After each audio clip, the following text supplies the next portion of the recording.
কামাল, হ্যাঁ, আমার তো বাবা নাই। আজকে বাবাকে খুব মনে পড়তেছে। কত কিছু নিয়েই তো বলো, আজকে বাবাকে নিয়ে কিছু বলো। বাবাকে নিয়ে কিছু বলবো। প্রত্যেকটা মানুষের জীবনে একজন মালিক থাকা জরুরি। আমি মালিক বলতে সৃষ্টিকর্তাকে বোঝাচ্ছি না, দুনিয়ার বুকেও মালিক আছে। একটা গল্প বলি শোনো। একদিন একটা গরু ঘাস খেতে খেতে গভীর জঙ্গলে প্রবেশ করলো। হঠাৎ করে একটা বাঘ তাকে খাবার জন্য তাড়া করলো, আর গরু নিজেকে বাঁচানোর জন্য দৌড় শুরু করলো। দৌড়াতে দৌড়াতে দৌড়াতে সে সামনে একটা পুষ্কুনি দেখতে পেল। কোনো কিছু না ভাইবে সে সাথে সাথে পুষ্কুনিতে ঝাঁপ দিল। পুষ্কুনিতে কোনো পানি ছিল না, নরম মাটি ছিল। সে মাটির ভিতরে গাইতে গেল, আর বাঘটাও তাকে খাবার জন্য সাথে সাথে পুষ্কুনিতে ঝাঁপ দিল, আর বাঘটা ওই নরম মাটির ভিতরে গাইতে বলল। এখন গরু বাঘকে বলতেছে, তুই যে কোনো কিছু না ভাইবা এই পুষ্কুনির ভিতরে ঝাঁপ দিলি, আর মাটির ভিতরে যে গাইতে গেলি, তুই তো এখন উঠতে পারতাস না, আমারে খাইতেও পারতাস না, তোর কি মালিক আছে? তখন বাঘ রেগে মেগে বলতেছে যে না, আমার মালিক লাগে না, আমি একাই 100, আমি তোকে এখন খাবো।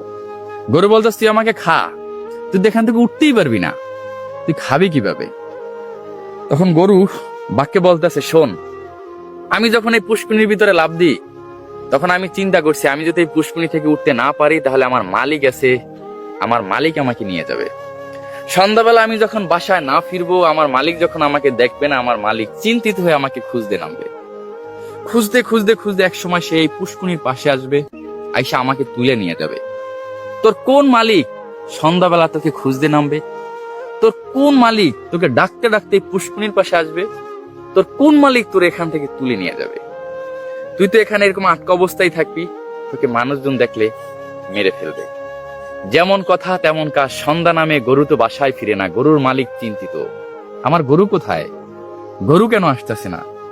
সে গরুকে খুঁজতে বের হলো, গরু কোথাও পাইতেছে না। সে গরুকে ডাকতেছে, ডাকতে ডাকতে এক সময় সে যখন জঙ্গলের ভিতর প্রবেশ করলো, গরু যখন তার মালিকের ডাক শুনতে পেল, গরু হাম্বা বলে ডাকে সাড়া দিল। মালিক দৌড়ে পুষ্কুনির পাশে আসলো, আইসা ওই কাদার ভিতর থেকে তার গরুটাকে তুলে নিয়ে গেল, আর ওই ভাগটা মাটির ভিতরে গাঁথা ছিল।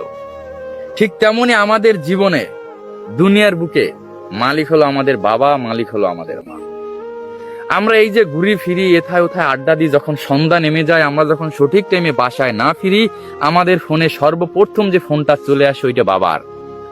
ফোন রিসিভ করি বিরক্ত সুরে, কি হয়েছে, ফোন দিছো কেন? বাবা বলতেছে, বাবা তুই কই?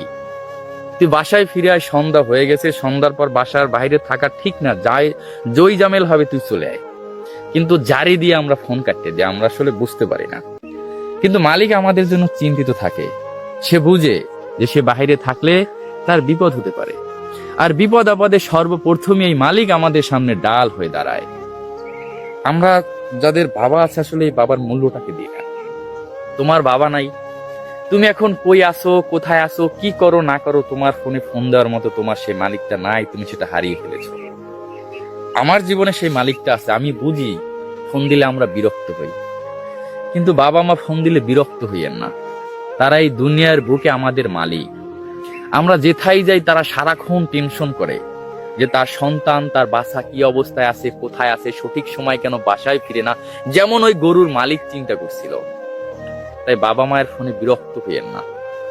যাদের বাবা মা আছে, বাবা মাকে ভালোবাসুন এবং বাবা মাকে যথাযথ মূল্যায়ন করুন। যেদিনকে হারিয়ে যাবে এই দুনিয়ার বুকের মালিক, যেদিন হারিয়ে যাবে, সেদিন আপনি বুঝতে পারবেন যে এই দুনিয়ায় টিকে থাকা কতটা কঠিন।